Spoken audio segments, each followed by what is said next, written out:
안녕하세요. 하루 필수 말씀 충전 하필 큐티 조정환입니다. 오늘 함께 나눌 하나님 말씀은 요한복음 3장 22절에서 36절까지 말씀입니다. 그 뒤에 예수님께서 제자들과 함께 유다 지방으로 가셔서 거기에서 그들과 함께 지내시면서 세례를 주셨다 이렇게 되어져 있어요.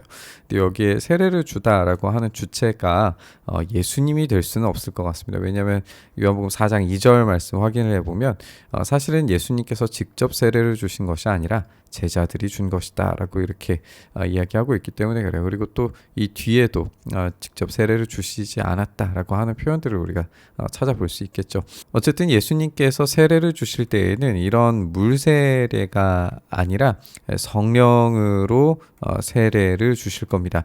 이 성령으로 세례를 주시는 것은 예수님의 십자가와 부활 사건 이후에 이루어질 일이기 때문에 예수님의 이 세례는 훨씬 더 탁월하고 또 풍요로운 것으로 이해되는 것이 옳습니다. 여기에서 그래서 세례를 주었다라고 하는 주체가 예수님이 아니라 제자들이다라고 하는 것이 강조되는 이유가 그런 것이기도 합니다.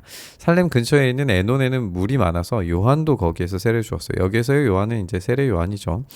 세례 요한도 세례를 주고 있었는데 사람들이 나와서 세례를 받았어요. 이 세례는 여전히 물 세례고 회개를 위한 세례입니다. 우리가 이전에 세례 요한에 대해서 살펴봤었던 것처럼 지금 이 회개를 위한 세례는 사실 정결 예식을 위한 것이나 다름이 없어요. 우리가 이전에 살펴봤었던 것처럼 이 정결 예식을 위한 세례는 이방인들이 받는 것이 정상이었는데 여기에서 사람들이 나와서 세례를 받았다라고 하는 것은 이방인이 아니라 지금 유대인들이 세례를 받고 있다라고 하는 의미거든요. 이 살렘 근처에라고 하는 표현들도 이제 그런 의미를 담고 있다라고 보는 게 좋을 것 같아요. 그렇다면 왜 유대인들이 이방인이 받으려고 했던 그 세례를 받아야만 했는가? 그들에게 지금 정결이 필요하다라고 하는 의미를 이제 가지고 있는 거고, 이들이 회개하고 정결해야 되는 이유가 무엇이냐? 지금 메시아가 곧 오신다라고 하는 거죠. 이제 이 의미를 가지고 세례를 받고자 하는 유대인들이 늘어나고 있는 상황인데, 그때는 아직 요한이 옥에 갇히기 전이었어요. 아직 사역이 활발하게 이루어지고 있었던 상황이었던 거죠. 이 상황에서 요한의 제자들과 어떤 유대 사람 사이에서 정결 예법을 두고 논쟁이 벌어졌어요. 바로 이런 논쟁이 벌어진 거죠. 요한의 제자들이 요한에게 와서 말하기를, 라비님 보십시오. 요단강 건너편에서 선생님과 함께 계시던 분, 곧 선생님께서 증언하신 그분이 세례를 주고 있는데 사람들이 모두 그분에게로 모여듭니다 라고 이야기해요. 마치 이 사역이 지금 이 경쟁 구도 속에 있는가? 라는 생각이 들게끔 만드는 말이죠. 이 세례가 지금 하나님 나라를 준비하는 것으로서 회개와 정결을 위한 이런 물세례라고 하는 정당성을 갖추고 이 두 집단이 서로 경쟁하는 듯한 모습을 보여준다라고 이런 착시의 효과가 일어나고 있어요. 그런데 요한은 여기에서 분명하게 자기 입장을 밝히는 걸 보게 됩니다. 요한이 대답하기를, 하늘이 주시지 않으면 사람은 아무것도 받을 수 없다. 너희야말로 내가 말한 바 나는 그리스도가 아니고 그분보다 앞서서 보내심을 받은 사람이다 한 말을 증언할 사람들이다. 결국에는 이 포커스가 누구에게 맞추어 주어야 되느냐? 예수님께로만 포커스가 맞추어져야 된다라고 하는 것을 다시 한번 강조하고 있죠. 여기서 하늘이 주시지 않으면 이라고 하는 표현을 우리가 볼 때에 앞서서 이야기되고 있었던 니고데모와의 대화에서도 등장하고 있는 다시 태어남, 그리고 위로부터 태어남, 이것이 계속 강조되는 것을 우리가 생각을 해볼 수 있어요. 결국에는 하늘이 주시지 않으면 위로부터 받는 이 다시 태어남, 본질적 변화가 없이는 지금 물세례는 사실 아무 의미가 없는 거예요. 본질적 변화는 예수 그리스도께서만 주실 것이고, 이 변화를 위하여서 정결하기는 하지만 이 정결 예식도 결국에는 완전히 새로운 방식으로 변화하게 될 거예요. 그것이 우리가 앞서서 살펴봤던 물 항아리가 포도주로 변하는 것도 마찬가지죠.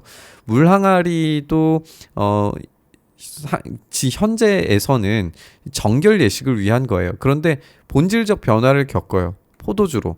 그리고 포도주는 우리가 알다시피 예수님의 십자가와 부활을 예상하게 만드는 그런 물질적 변화죠. 그러니까 지금 이 세례를 가지고 서로 경쟁하는 구도처럼 보이지만 사실상은 완전한 새로운 본질적 변화를 위해서 지금 변화되어 가는 과정이다라고 하는 것을 요한은 분명하게 인식하고 있었던 거예요. 그래서 우리가 증언해야 될 것은 예수 그리스도지 자기들의 사역이 아니다라고 하는 것을 분명하게 선을 긋는 것을 보게 됩니다.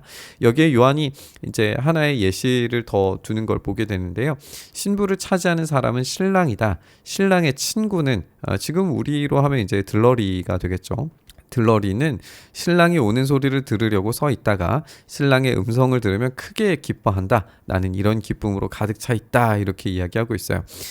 그 고대 근동의 이제 문화에 따르면 이 들러리, 그러니까 이 신랑의 친구는 아주 핵심적인 역할을 합니다. 그건 뭐냐면 신부를 데리고 오고 신방을 지키고 신랑과 신부의 결합을 증언하는 역할을 수행하는 사람이 바로 이 신랑의 친구예요. 가장 친밀하고 그리고 가장 가까이에서 신랑을 알고 있는, 그리고 신랑에 대해서 가장 신뢰할 수 있는 사람이 이 신랑의 친구로서 이 들러리 역할을 하는 거죠. 굉장히 명예로운 역할이에요. 그런데 이 명예로운 역할을 하고 있는 들러리는 결코 신부를 탐해서는 안 돼요. 그랬다가는 엄청난 형벌을 받습니다. 가지고 있는 명예보다 훨씬 더 심각한 수치를 당하고 형벌을 받게 돼요. 법적으로도 완벽하게 형벌을 받는 것으로 이제 인정이 됩니다. 그렇기 때문에 지금 이 신랑의 친구로서의 역할을 하는 요한은 결코 자신의 이 사역의 성공에 눈길을 두지 않습니다. 자기는 오히려 쇠퇴해야 해요. 그분은 흥해야 됩니다. 모든 포커스는 예수님께 맞추어져야 하는 거죠. 이것을 통해서 우리가 살펴보듯이 자기를 낮추는 자에게 하나님께서 들어 올려주심을 경험하게 될 거예요. 우리 예수님께서 십자가를 향하여 자기를 낮추실 때에 하나님께서 하늘 보좌로 올리시는 것처럼 그 십자가로 들어 올리셔서 영광의 보좌로 올리시는 것처럼 마찬가지로 이 세례 요한도 자기의 삶 자체를, 자기의 사역 자체를 지금 내려놓고 있는 과정이죠.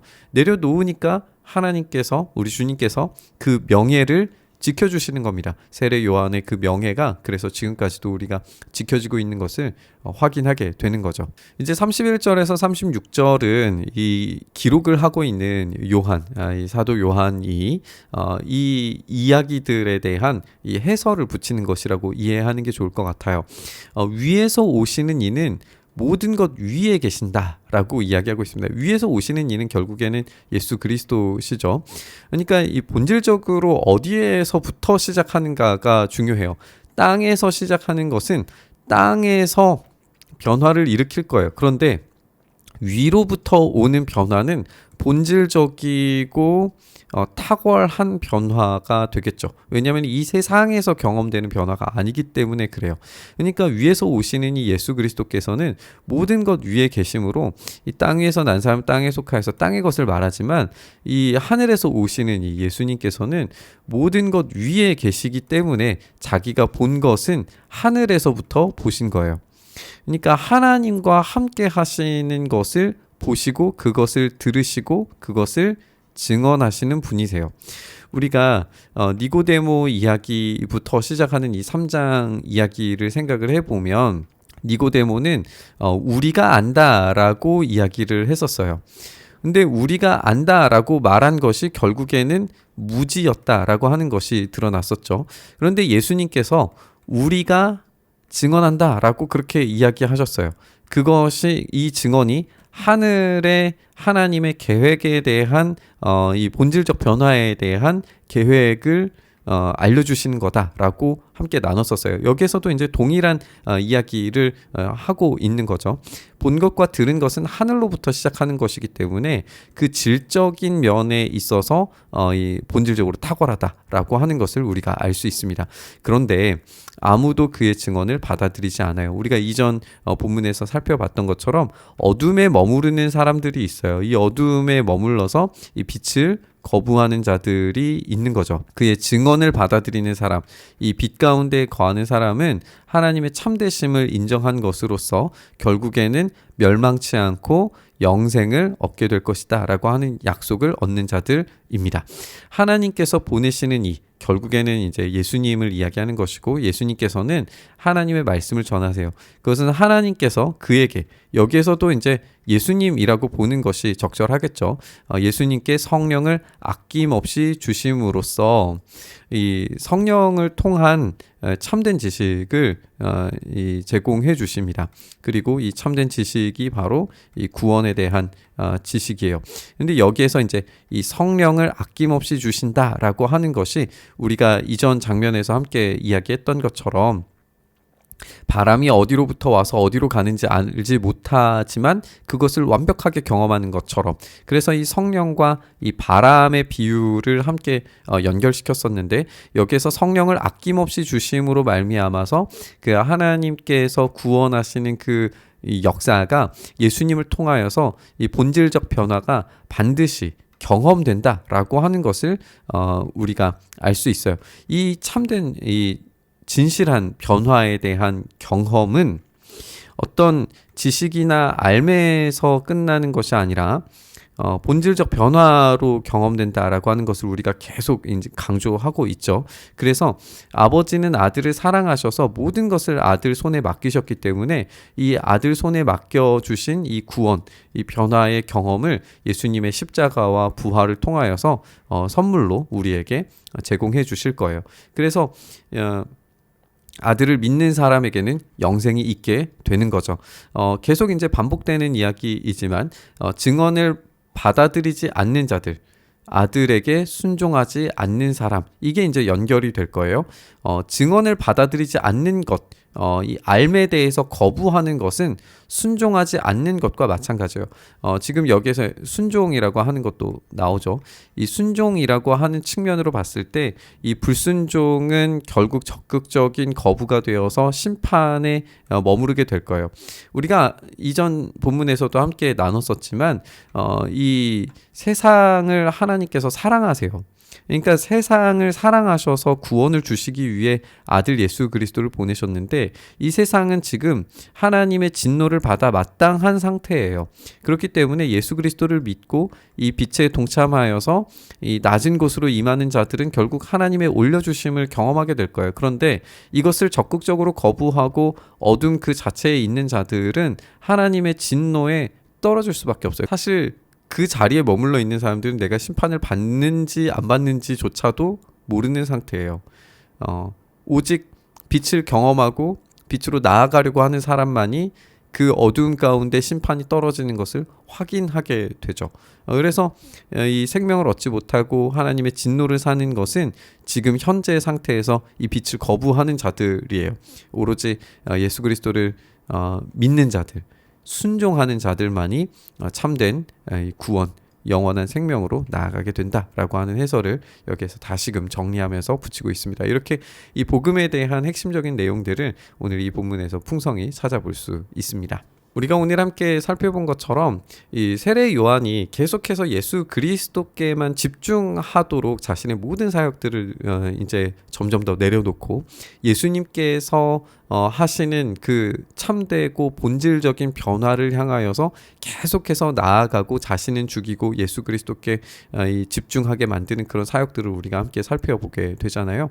결국에는 예수님께 구원이 있고 예수님으로만이 우리가 영원한 생명을 받을 수 있는 길이 열리기 때문이다라고 하는 것을 계속 강조하면서 보여주고 있습니다. 이때 가지고 있는 우리가 키워드 하나를 갖자면 순종입니다. 예수님께서는 자기 자신을 십자가에 내어 주시기까지 순종하셨어요. 그렇다면 우리도 마찬가지로 예수님과 함께 그 자기 낮춤의 자리로 순종하며 나아가야 돼요. 그것을 이미 세례 요한이 보여주고 있는 것이고, 그것을 순종했을 때에 예수님께 집중하게 되고 그것으로부터 영광을 얻게 되는 것처럼 우리도 마찬가지로 예수님의 이 십자가의 도에 순종함으로 나아가서 나의 자신의 것은 내려놓고 오직 주님께서만 드러나시는 인생 살기를 원하며 그렇게 나아갈 때에 주님께서 주시는 그 영광을 우리가 얻게 될 줄 믿습니다. 그렇게 오늘 이 구원과 복음의 이 내용들이 본질적인 변화로 경험될 때에 우리의 삶을 내려놓는 것부터 시작되는, 이 순종의 자리로 나아가는 것부터 시작되는 그 경험이 우리 안에 있기를 소망합니다. 그렇게 참되고 본질적인 변화를 위하여 순종의 자리로, 낮아짐의 자리로, 십자가의 자리로 나아가길 간절히 바라면서 우리 묵상의 자리로 나아가시죠.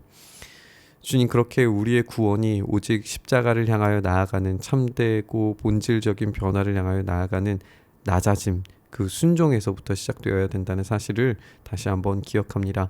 참되고 빛 되신 주님의 위로부터 오시는 그 증언을 우리가 받아서 더욱더 낮은 자리로 나아가 주님의 참된 복음의 빛을 가지고 세상에 주님의 사랑을 전하는 우리의 삶 되게 하여 주시옵소서. 증인의 삶 오늘도 살아갈 수 있게 하시길 간절히 바라며 우리 주님 예수님 이름으로 기도드리옵나이다. 아멘.